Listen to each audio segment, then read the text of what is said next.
Para sa video lecture na ito, ating tatalakayin ang nobela at tekstong biswal.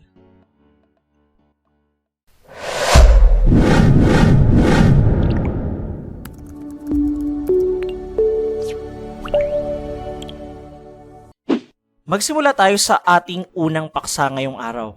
Ano nga ba ang nobela?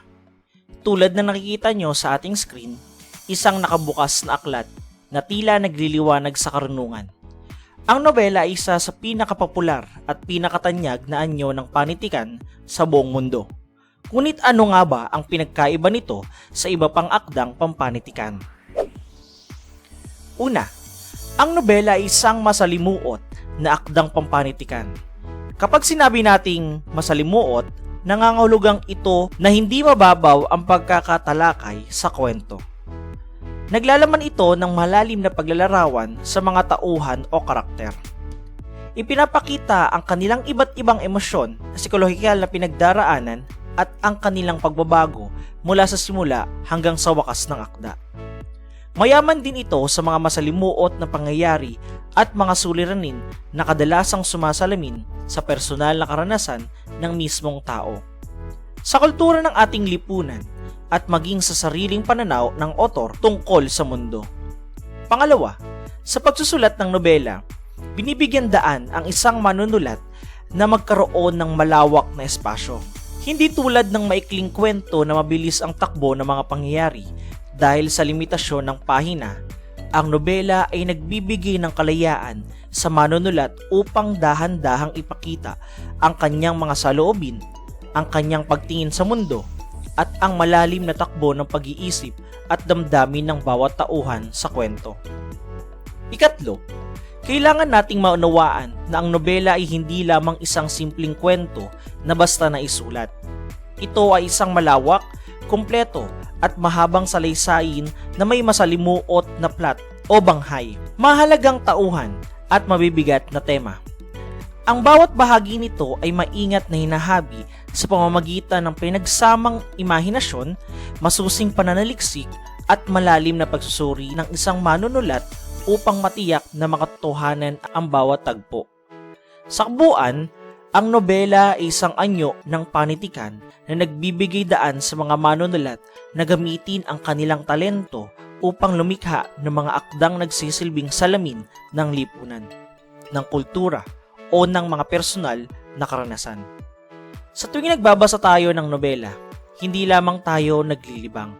Hinahayaan din natin ang ating mga sarili na makita ang katotohanan ng ating buhay at lipunan sa pamamagitan ng mga pahina nito. Ngayong naunawaan na natin ang nobela bilang isang tekstong pampanitikan na binabasa sa anyong pasulat, dumako naman tayo sa isang napakahalagang konsepto sa makabagong komunikasyon, ang tekstong biswal. Tumingin kayo sa inyong screen. Ang nakikita ninyong makulay na disenyo na may mga ilustrasyon, simbolo at disenyo ay isang halimbawa nito. Ano nga ba ang kahulugan nito?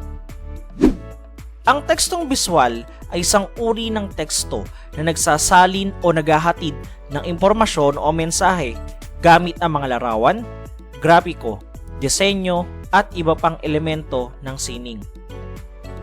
Sa madaling salita, sa tekstong biswal, hindi mo lamang ginagamit ang iyong kakayahang magbasa ng mga titik at salita.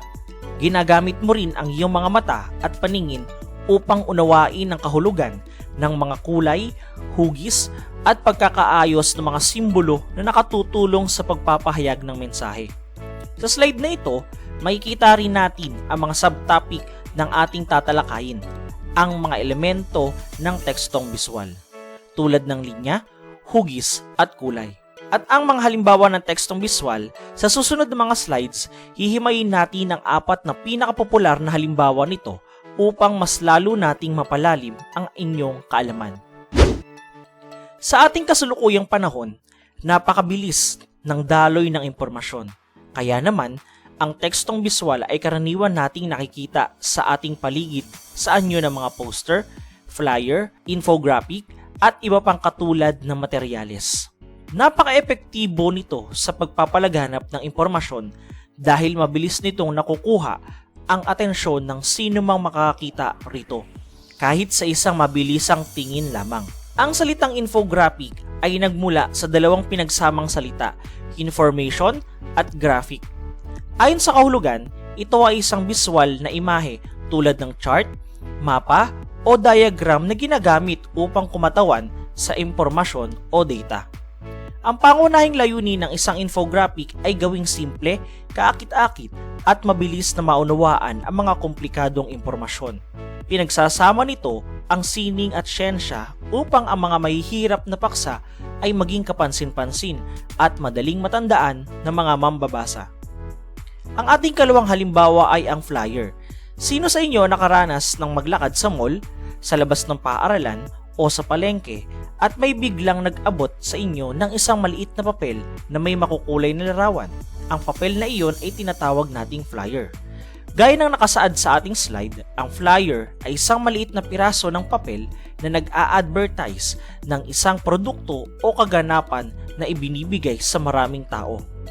Dahil ito ay maliit, madali itong bitbitin at ipamigay sa maramihan sa mga pampublikong lugar. Ang disenyo ng isang flyer ay kinakailangang maging kaakit-akit at direkta. Gumagamit ito ng maikling teksto, malalaking pamagat tulad na nakikita ninyo sa screen, at mga buhay na kulay upang sa mabilisang pagbabasa pa lamang ng isang tao habang naglalakad ay makuha na agad niya ang mahalagang impormasyon gaya ng kung ano ang ibinibenta, kailan ang kaganapan o saan ito gaganapin. Dumako naman tayo sa ikatlong halimbawa na madalas din nating makita sa ating paligid, ang poster. Kung ang flyer na tinalakay natin kanina ay maliit at ipinamimigay sa kamay ng mga tao, ang poster naman ay isang karaniwang malaking nakaprint sa papel na kadalasang naglalaman ng mga larawan o nakapost sa isang pampublikong lugar para mag-promote ng isang bagay. Dahil ang poster ay nakapaskil sa mga pader, bulletin board o mga hintayan ng sasakyan, hindi ito ibinibigay sa tao. Ang tao ang lumalapit o dumadaan dito. Kaya naman, napakahalaga ng sukat nito. Kailangan itong maging malaki upang makita kahit mula sa malayo. Ang isang epektibong poster ay naglalaman ng malalaking larawan o ilustrasyon at napakakaunting teksto lamang.